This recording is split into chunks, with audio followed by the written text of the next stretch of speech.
कभी वो दौर था जब अफगानिस्तान और भारत एक दूसरे की ओर देखने से भी कतराते थे, लेकिन अब समय ने ऐसा खेल बदला। आज दोनों देश सिर्फ दोस्त नहीं बल्कि व्यापार और रणनीति में हाथ डालकर आगे बढ़ने के लिए कदम बढ़ा रहे हैं। इन सब तस्वीरों को देखकर पड़ोसी देश पाकिस्तान बुरी तरह चिढ़ा बैठा है।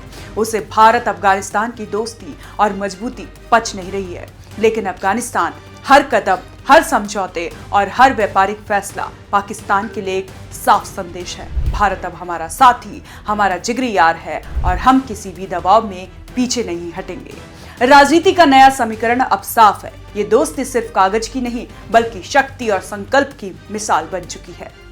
भारत दौरे पर दिल्ली पहुंचे अफगानिस्तान के ट्रेड मिनिस्टर अजीजी की भारत यात्रा ऐसे समय में हो रही है जब अफगान व्यापार पर पाकिस्तान की बंदी ने भारी असर डाला है। तालिबान सरकार ने अपने व्यापारियों को स्पष्ट कर दिया है कि वे पाकिस्तान पर निर्भर ना रहे। इसके चलते अब व्यापारिक रास्तों की नई खोज और नए बाजार तलाशने की जरूरत बढ़ गई है। अजीजी ने इस दिशा में पहला कदम भारत से मध्य एशिया देशों की ओर व्यापार बढ़ाने की अपील के जरिए रखा है। ये कदम सिर्फ व्यापारिक नहीं बल्कि रणनीतिक रूप से भी महत्वपूर्ण है। अफगानिस्तान पाकिस्तान पर आर्थिक दबाव डालने के लिए लगातार संदेश भेज रहा है कि अब उसका मुख्य व्यापारिक साथी और भरोसेमंद दोस्त भारत है। अजीजी ने दिल्ली में इंडिया इंटरनेशनल ट्रेड फेयर 2025 के दौरान भारत में मौजूद अफगान स्टॉल्स का दौरा किया और कारोबारियों से नए अवसरों और बाजार विस्तार की संभावनाओं पर चर्चा की। इस दौरे के दौरान अजीजी की मुलाकात विदेश मंत्री एस शंकर से भी हुई। विदेश मंत्रालय के प्रवक्ता रणधीर जायसवाल ने कहा कि इस दौरे का उद्देश्य दोनों देशों के बीच व्यापार और निवेश को और बढ़ाना है। अक्टूबर में हुए मुत्की के दौरे के दौरान भारत और अफगानिस्तान ने खनिज, ऊर्जा और बुनियादी ढांचे के क्षेत्र में निवेश संभावनाओं को तलाशने के लिए द्विपक्षीय व्यापार समिति बनाने पर सहमति जताई थी। भारत ने हाल ही में काबुल में अपना दूतावास पूरी क्षमता के साथ बहाल किया है, जो ये संकेत देता है कि भारत अफगानिस्तान में सतत और दीर्घकालिक निवेश के लिए तैयार है। अफगानिस्तान अब विशेष रूप से खनन, ऊर्जा और आधारभूत ढांचा प्रोजेक्ट्स में भारतीय निवेश चाहता है।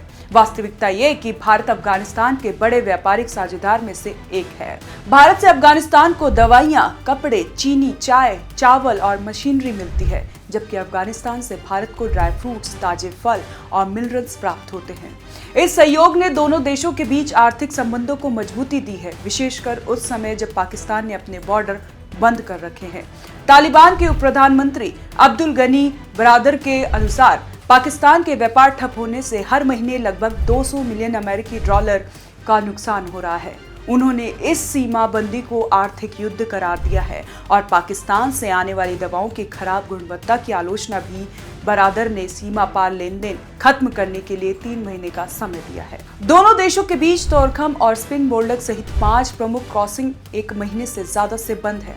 इसका मतलब यह है कि अफगान व्यापारियों को अब वैकल्पिक मार्गों और नए साझेदारों की तलाश करनी होगी। ऐसे में अजीजी की भारत यात्रा न केवल व्यापार बढ़ाने बल्कि क्षेत्रीय आर्थिक संतुलन बनाए रखने के लिहाज से भी अहम बन गई है।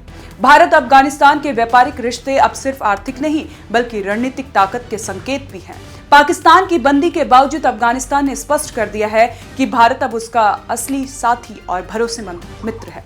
अजीजी की इस यात्रा से ये संदेश साफ तौर पर उभर रहा है कि भारत अफगानिस्तान की साझेदारी अब किसी भी दबाव में कमजोर नहीं होगी। व्यापारिक समझौते, निवेश परियोजनाएं और द्विपक्षीय सहयोग सब इस दौरे के एजेंडे का हिस्सा है। अजीजी ने भारत में कारोबारियों के साथ बातचीत करते हुए ये भी कहा कि मध्य एशिया देशों के साथ व्यापारिक संबंध मजबूत करके अफगानिस्तान पाकिस्तान पर निर्भरता कम करना चाहता है। अजीजी के दौरे ने ये साबित कर दिया कि भारत और अफगानिस्तान की दोस्ती सिर्फ कागज की नहीं बल्कि व्यापार, रणनीति और विश्वास पर आधारित है। पाकिस्तान की विरोधी चालों के बीच भी ये साझेदारी मजबूत और स्पष्ट संदेश देने वाली बन चुकी है। समग्र रूप से देखा जाए तो अजीजी की भारत यात्रा सिर्फ 5 दिन का दौरा नहीं बल्कि क्षेत्रीय आर्थिक और राजनीतिक समीकरण बदलने की दिशा में एक बड़ा कदम है। ये यात्रा दिखाती है कि भारत अफगानिस्तान की साझेदारी अब किसी भी सीमा बंदी या दबाव से प्रभावित नहीं होगी और दोनों देश साझा हित और विकास के नए रास्ते की ओर लगातार बढ़ रहे हैं। कैसी लगी आपको ये जानकारी? आप हमें कमेंट कर जरूर बताएं और देखते रहें ONOG इंडिया।